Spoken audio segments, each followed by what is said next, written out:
इतनी नाम में निष्ठा है कबीरदास जी की, ये अनेक उदाहरण शास्त्रों ने बताए। कबीरदास जी के समय में वर्णन आया बादशाह सिकंदर का। सिकंदर राजा, सिकंदर लोदी।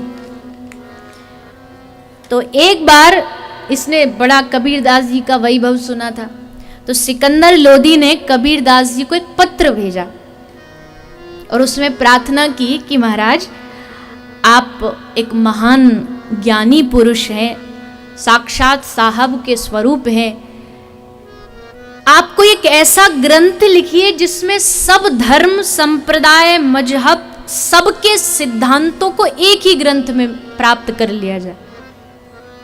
ऐसा कोई ग्रंथ लिखिए। तो पत्र भेज दिया कबीरदास जी के पास। अब कबीरदास जी ने एक वापस पत्र भेजा कि हे बादशाह, अगर आपको ऐसा कोई ग्रंथ लिखवाना है तो मेरे पास 1000 गाड़ी कागज भेज दो, खाली कागज, कोरे, 1000 गाड़ी। अब राजा को बड़ा आश्चर्य हुआ, पर जानते हैं सिद्ध महापुरुष है, 1000 कागज गाड़ी में भर के भेज दिए। अब उसमें लिखा क्या कबीरदास जी ने, ये कबीरदास जी की नाम निष्ठा देखिए। जब 1000 गाड़ी में कागज भर के आए तो इन्होंने बस एक कागज उठाया और उस पर राम नाम लिख करके गाड़ी में रख दिया। और गाड़ी जब बादशाह के पास पहुंची तो वर्णन आता है कि उस एक राम नाम के प्रभाव से उस 1000 गाड़ी के सारे पन्नों पर सब संप्रदायों के सिद्धांत लिखे हुए थे, एक राम नाम के प्रभाव से।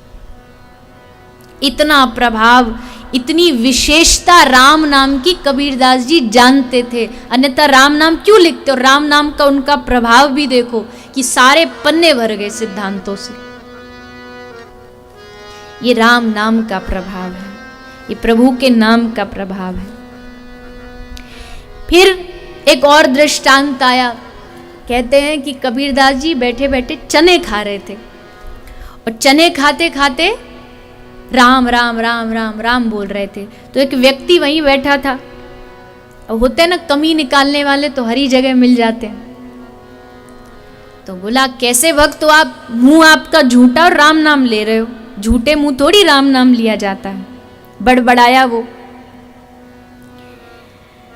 कबीरदास जी ने बड़ा सुंदर उत्तर दिया। कबीरदास जी ने समझाया कि भैया, राम नाम ही सबसे बड़ी मुख की शुद्धि का उपाय है। कोई ये कहे कि जी हमने कुल्ला कर लिया, लो पानी पिया और फेंक दिया, मुख शुद्ध हो गया। नहीं नहीं नहीं, इससे मुख थोड़ी शुद्ध हुआ। मुख कब शुद्ध होगा? मुख की शुद्धि उसमें है जब जिह्वा राम राम राम राम कहेगी, तब समझना कि अब मुख तुम्हारा शुद्ध हो गया। इतनी नाम में निष्ठा थी कबीरदास जी को। और इनकी नाम निष्ठा का परिणाम क्या हुआ? बोले, इनकी नाम निष्ठा का परिणाम ये हुआ कि एक बार कबीरदास जी तालाब के किनारे बैठे बैठे राम राम राम गा रहे थे। तो पीछे से इनको आवाज आई, झाड़ियों के पीछे से, कबीर कबीर कबीर कबीर।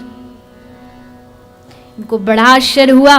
पास नजदीक जाके देखा तो पूछा, भैया कौन कबीर कह रहा है? तो वहां बैठे भगवान बैठे बैठे कबीर कबीर बोल रहे थे। मन, भगवान ने उत्तर दिया, मन ऐसा निर्मल भया जैसे गंगा नीर, पीछे पीछे हरि फिरे कहत कबीर कबीर। मन ऐसा निर्मल हो गया नाम से कि भगवान कबीर कबीर कहते फिर रहे। तब कबीरदास जी ने ये सुन के उत्तर दिया, कबीरा कबीरा क्यों कहे जा जमुना के तीर। कबीरा कबीरा क्यों कहे जा जमुना के तीर, एक गोपी के प्रेम में बह गए कोटि कबीर। कबीरदास जी ने अपने दो गुरु माने, एक तो स्वामी श्री रामानंदाचार्य जी और दूसरा प्रेम का गुरु माना गोपियों को। एक गोपी के प्रेम में बह गए कोटि कबीर। अब बताइए कौन कह सकता है कि कबीर जी प्रेमी नहीं थे? खूब खूब नाम में निष्ठा थी।